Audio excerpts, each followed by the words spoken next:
We know that there are rumors circulating right now about ourselves and Ed being involved and connected with far right ideology and the dark web, which is completely false. I can speculate who is involved in those rumors and circulation and triangulation. Everyone that was just made uncomfortable by these recordings. If you don't like the delivery, if you don't like the method that was used to reveal, ask yourself if it would have been better if I stood on the steps of City Hall and had a presser, or if I had gone to a city council meeting and spewed a bunch of falsehoods for the police to investigate and find nothing. Would that have been better?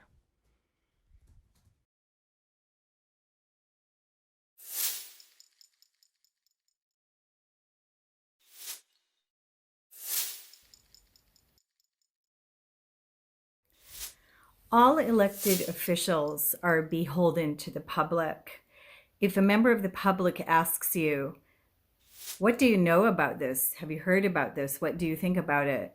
If you are an official, if you're a candidate, you must answer the questions. You don't get to dodge the questions that you don't want to answer and then put up a smoke screen accusing the asker of, say, being racist. When I reached out to Sophia asking her if she knew about how Ed Hill had been treated, her response was to attack me and demand evidence.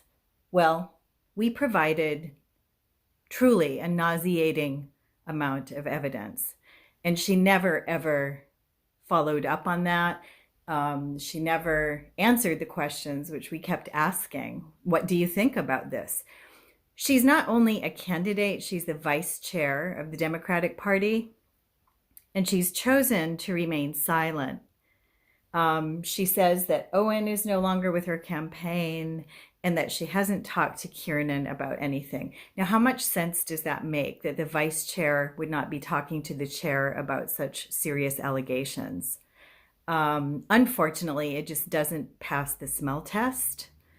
And as a resident of Ward 1, I want more integrity from my city council representative.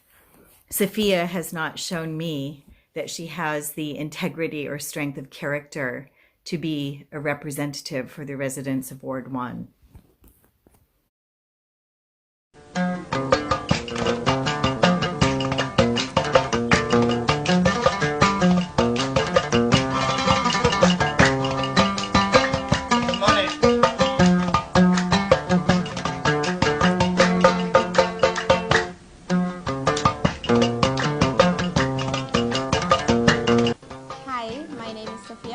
And I'm running for Lewiston City Council in Ward 1.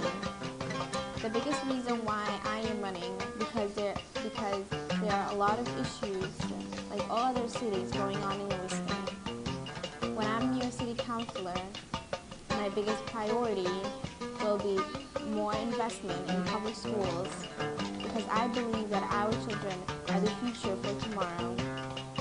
I also believe in access to more affordable housing that are lead-free, because a lot of our kids, especially immigrant children that their mothers can advocate for, are being lead poisoned in Lewiston, Maine.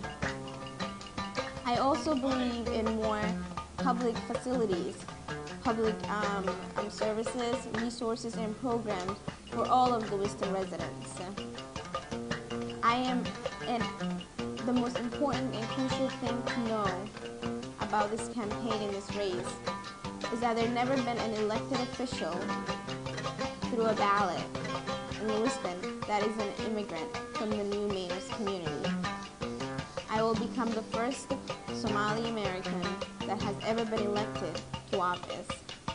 It is very, very important and crucial to have representation at the table for all perspectives and all views and all ideas to be presented so that all people's lives can be better for.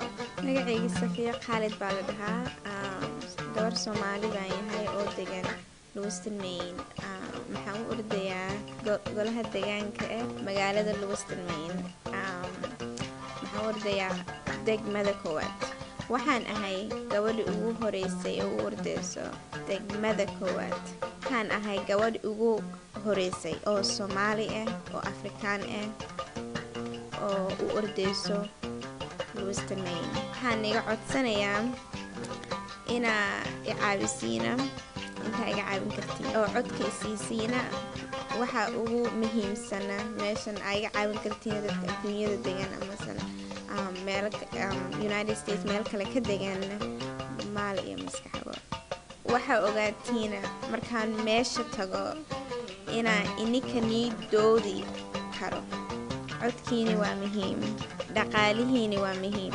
maskaxdiini waa muhiim taladiini waa muhiim ogaada haddaa i tagaartiina waxaan ahay gabadhiini fadlan caawintiinaan rabaa. Thank you.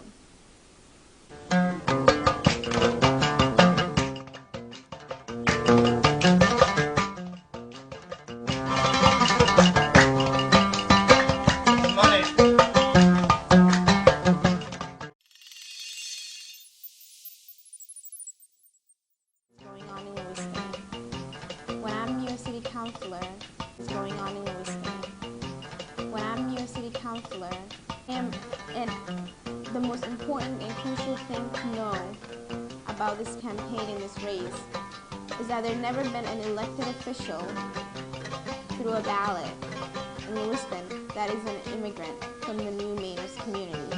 And the most important and crucial thing to know about this campaign and this race is that there's never been an elected official through a ballot in Lewiston that is an immigrant from the new Majerus community.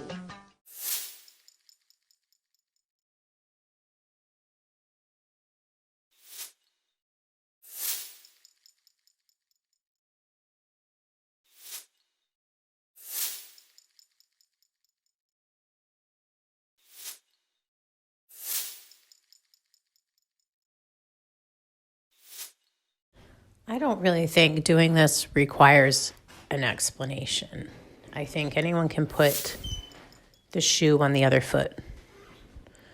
If Ed, his family, friends, acquaintances, associates had done this to Sophia, whether he knew about it or not, this would make national news. I could sit here all day long and make points of facts about this situation. But one of the most important ones to point out is how this incident occurred.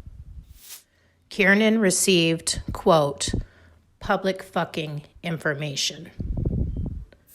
And he used that public information to harass and bully Ed. He went to his house. And when Kiernan wasn't successful, we know from the telephone call that Jim Lyson then went to his house and called. And Kiernan says, yup, he knows. So I guess whoever knows about the individuals that were inquiring about Sophia's opponent should probably be asked by the Lewiston Police Department or the District Attorney's Office what they know, because that was indeed a crime. Will they do it? I doubt it.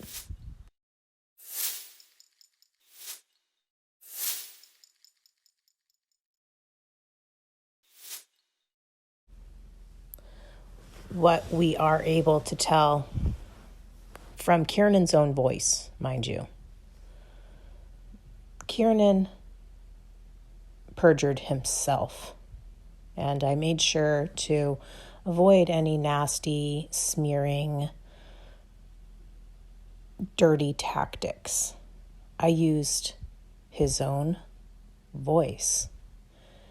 And he clearly says that he is allegedly bringing this news to Sophia and that he wants to deliver her the news with an arrangement. And when Kiernan leaves on August 28th, the last thing he says to Ed is, you have to let me know because you're screwing us.